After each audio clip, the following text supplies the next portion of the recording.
Wagira Queen y'emikono gibe wagulu. Ku Shuaman TV kwoli webale kubeerako ate n'okubeera ng'olaba videos zaffe zetubeera tuteekayo every now and then. Akubuuzaako ye Shuaman Sega wakadde kabya mizannyo era nga tutunuulidde nnyo weekend ekomyawo omupiira mu nsi yonna. Tutunuulidde nnyo weekend egenda tumalako ekiwuubaalo. Tutunuulidde nnyo weekend ekomezaawo akapiira for the first time oluvannyuma lwa coronavirus. Ffenna tukimanyi bulungi nti omupiira gwali gwawumula naye gwakomyewo. Weekend yeeno mu German Bundesliga kapiira kaddamu okubeera nga katojjera. Tuzze ne highlights kwebyo ebimu ku bisuubirwa okubeera mu mupiira ogutaliiko bawagizi, okubeera mu mupiira ogw'obunkenke nga buli omu atya munne, obutamusemberera nnyo, obutakola bingi nnyo ku kisaawe, obutabaako n'abantu bangi ku kisaawe. Tuzze n'ebyo ebisuubirwa okubeera mu mupiira gw'e Germany mu German Bundesliga ewali ba star nga ba Robert Lewandowski, ba Thomas Muller, ba Jadon Sancho, abasajja nga ba Timo Werner, abasajja nga ba Havertz abaakaya bakumpira mu German Bundesliga. Sabibu bye tuzze nabyo onakwaro. Please subscribe to my YouTube channel Bobanga Sports Zone akunyumira era nga ofollowinga ebigenda maaso ku channel yaffe. Please do subscribe and then click on the bell for the latest notification, and ekikulu nnyo okundekerako like oba ne comment yo yonna ku kyoba oyagala okubeera nga tetutereezaamu oba kyobuuza ndala ku side eno ebyemizannyo. Weekend eno Borussia Dortmund egenda kubanga ettunkana ttiimu ya Shakorofo egimu ku mipiira gye tulowooza nti the weekend game of the week oba game of the weekend oba omupiira gwa weekend ogenda okubeera ogw'emberebezi n'okulaba ani akubagenda okubeera nga ate munange bakuba. Tukimanyi bulungi nti Borussia Dortmund eyina connection y'abavubuka mu maaso awo ab'ettabbo okuli Eric Haaland mpozi ate ne Jadon Sancho. Bano ababiri be basinga mu business ey'okulumba omupiira mu maaso kubanga tukimanyi bulungi nti mu January nga Dortmund yesayininga Haaland omuvubuka ono asambye emipiira gibadde 8 gyokka mu German Bundesliga n'akubiramu eggoolo zibadde 9. Kitegeeza nti omuvubuka akuba amagoolo kubanga mipiira 33 gyasambye season eno. Haaland ono alinamu goals 40 ate nga tukimanyi bulungi nti Sancho yenga omuvubuka ono omungereza myaka 20 alina goals 14 ne assist 15 mipiira 23 egya German Bundesliga. Ekimu kubigiraga nti force y'abaana abavubuka babiri Haaland ne Sancho mu maaso ku timu ya Borussia Dortmund bana ba timu ya Shakorofo bagenda sanga akaseera akazibu okubeera nga badefendinga tiimu ngeno. Weewaawo tukimanyi bulungi nti munange nebeera dabe Shakorofo webeera nga esikanye timu ya Borussia Dortmund. So ku Saturday tugenda kulaba bitter rivals nga batunka Dortmund ate mpozi ne tiimu eno eya Shakorofo. Shakorofo tukimanyi bulungi nnyo nti eyingira mu mupiira guno nga already bambi nga tebali bulungi kubanga fomu yaabwe mabegaka we badde yagenduka omupiira tegutambula bulungi ku side yaabwe kubanga Dortmund omupiira ogwasembayo kati yabasabula eggoolo zaali 2-1 era nga ggoolo ezo zaateebwa omuzannyi Jadon Sancho ne Julian Brandt. Naye omupiira ogusembyeyo Shakorofo ng'ekyazizza bagwa draw 0-0 na kusomeza ya 26 Oktoba 2019 gw'empira ogwasembayo. Borussia Dortmund nayo yasembayo ng'esabulwa timu ya Paris Saint-Germain de goals zali 2 kubwerere ate nga Shakorofo mpira nga tegunawumula yasembayo ng'ekola draw ku timu ya TSG Hoffenheim eggoolo yali 1-1. Teblo nga bw'eyimiridde Bayern Munich yekulembedde ne points 55, Borussia Dortmund mu kyokubiri ne points 55 mwe mbateebye goolo 68 ne babateeba goolo 33 songa yo timu ya Rasenball Sport Leipzig bali mu kyakusatu empira 25 ne points 50 ate nga mu kyokuna mulimu Borussia Mönchengladbach empira 25 balina points 49 abateebye goolo 49 ne babateeba goals 30. Mu kyokutaano mulimu timu ya Bayer Leverkusen balina points 47 songa mu kyomukaaga ye Shakorofo egenda okutunka ne timu ya Borussia Dortmund balina points 37. So mpira ogenda kubeera gwa kufana kuwona bababiri nga batunka Shakorofo ne timu eno eya Borussia Dortmund.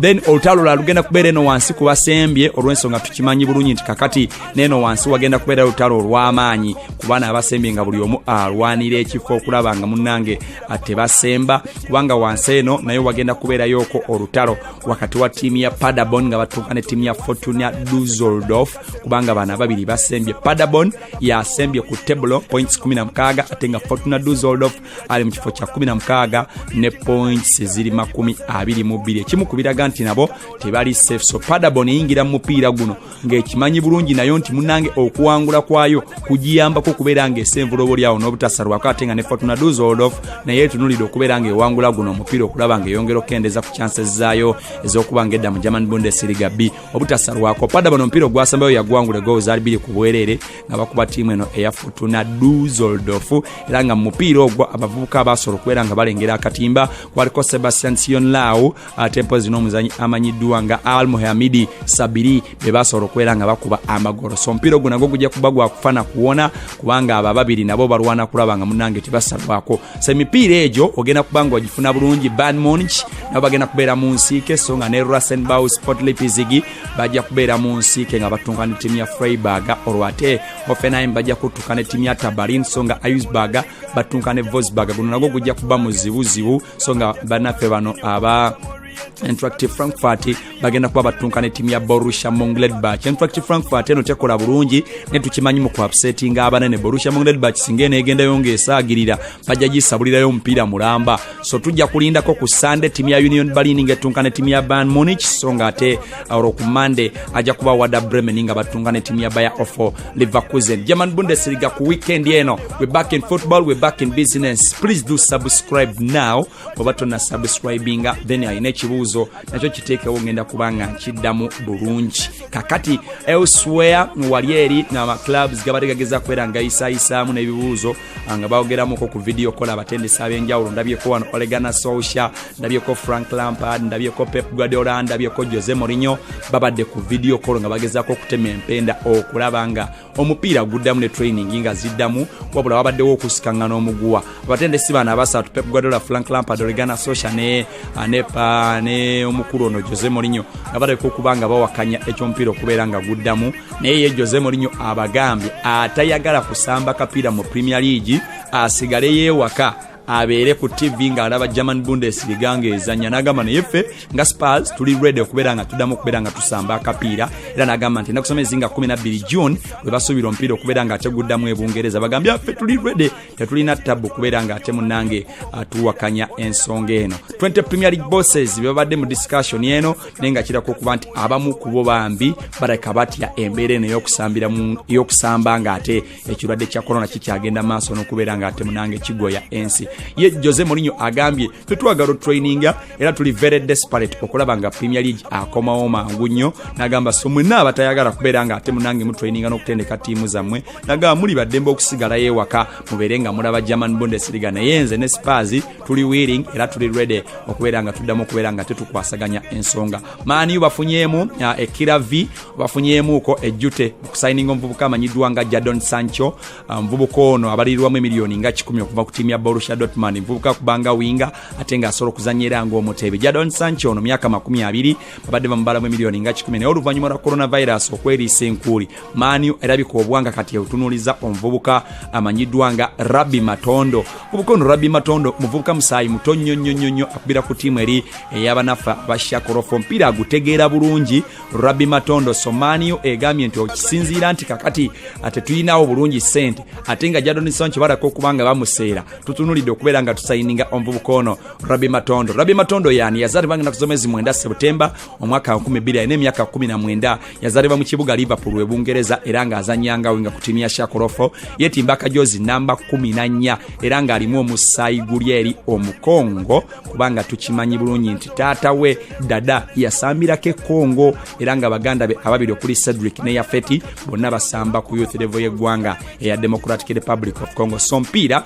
agukubidde nnyo mu tiimu ya Shakorofo era nga foomu ye erabika okubanga egenda maaso n'okubeera nga yeewuunyisa buli omu. Kakati bagambye nti tumwetaaga twagala abeere nga obaoliawo yabadde amikira eby'omukulu ono amanyiddwa nga Jadon Sancho. So Man U erabika ebyokubanga ate mwetwalira Jadon Sancho mwagala kubeera nga mubivaako kubanga tukimanyi bulungi nti Man U nayo ennaku zino eby'ensimbi bigyekubyamuuko empi Matondo abalirwamu kumpi emiliyoni nga 13 zokka singa abawa kutambulamuuko okugenda ku tiimu eno ey'abanaffe aba Man U. So yebimu ku ebyo omuzanyi amanyiddwa nga Troydini ono n'omuvubuka y'omu ku basajja ab'enkizo captain ku tiimu ya Watford avuddeyo n'agamba nti sijja kuba kapiira oba munsalako omusaala munsaleko omusaala nisigenda kuba kapiira nga nkimanyi bulungi nti famire yange terina bulamu sijja kusamba kapiira nga neeralikira nti ate coronavirus abagambye oba munsaleko naye sigenda kuba kapiira. Myaka 31 omuvubuka ono amanyiddwa nga Troydini captain wa tiimu ya Watford abagambye bwe mba munsalako omusaala munsaleko Mako. After all already nasangibwa ndi mwavu. Arsenal mugambye Mauro Icardi mumwetaaga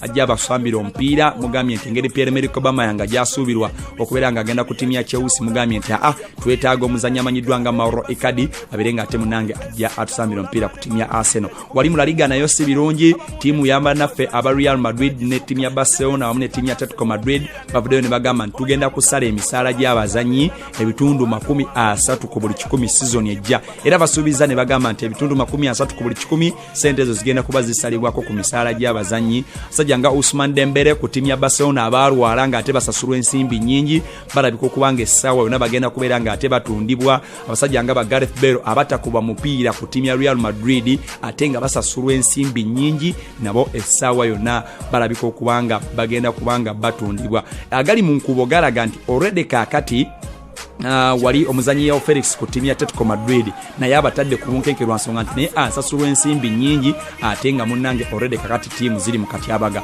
So abazanyi nga ku ttiimu ya Barcelona, abazanyi nga Samuel Umtiti Omufaransa, Ivan Rakitic, Arturo Vidal, bano bonna basuubirwa okubanga mu katale akajja bagenda kubeera nga batambulamuuko, ate nga Ousmane Dembele naye asuubirwa okubeera nga atambulamuuko essaawa yonna ku ttiimu eri eya Barcelona. Barcelona yokasi yegenda okubeera nga ete abazanyi ne clubs endala nga ttiimu ya Real Madrid kuba ntegeddeko nti omuzannyi Machero, omuzannyi nga Luka Modric, abazannyi nga Gareth Bale bonna babasuubira okubeera nga batambulamu ku kugatta n'omuzannyi amanyiddwa nga Marco Asensio, bonna baagala kubeera nga ate munnange babata babeere nga banoonyako ekibanja awalala, omuli abazannyi nga James Rodriguez bonna balowooza okubeera nga ate munnange babaleka babeere nga banoonyako ekibanja awalala. So Madrid nabo baagala kubeera nga babulolestaringa squad yaabwe bejjeko abazannyi abo abatwala ensimbi nga ate tebasamba mupiira. So yebimu ku ebyo ebitambula wali eri mu Spanish La Liga. Za Shiwaman Sega wa Keep It Shiwaman TV, please do subscribe. Abayina ebibuuzo bitekewo wansi awo nja kuba mbiddamu. Thank you so much for watching Shiwaman TV.